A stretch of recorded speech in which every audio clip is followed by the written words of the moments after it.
দক্ষিণ ভারতীয় চলচ্চিত্রের জনপ্রিয় সুপারস্টার থালাপতি বিজয় এখন একজন অভিনেতা।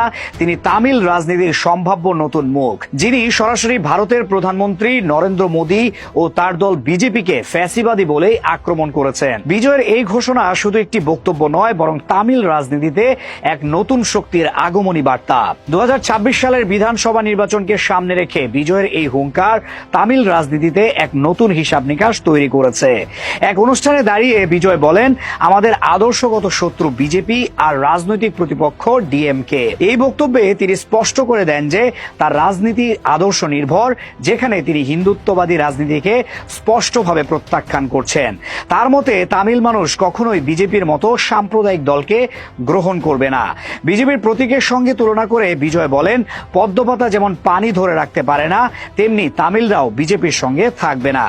এমন সাহসী বক্তব্য একজন অভিনেতার মুখে বিরল, বিশেষত এমন একজন তারকার মুখে যিনি নিজেই বিপুল জনপ্রিয়। বিজয় আরো বলেন, সিংহ সবসময় সিংহই থাকে। একবার গর্জন করলে সেই শব্দ 8 কিলোমিটার পর্যন্ত কম্পন সৃষ্টি করে। জঙ্গলে শিয়ালের অভাব নেই, কিন্তু সিংহ থাকে একজনই, সেই রাজা। এই বক্তব্যে যেন তিনি বুঝিয়ে দেন নিজের আত্মবিশ্বাস কতটা দৃঢ়। সিনেমার গ্ল্যামার নয়, তিনি নেতৃত্বের ভরসা তৈরি করতে এসেছেন। নিজের দলকে তৃতীয় ফ্রন্ট হিসেবে গড়ে তোলার ইচ্ছাও এখানে পরিষ্কার হয়ে ওঠে।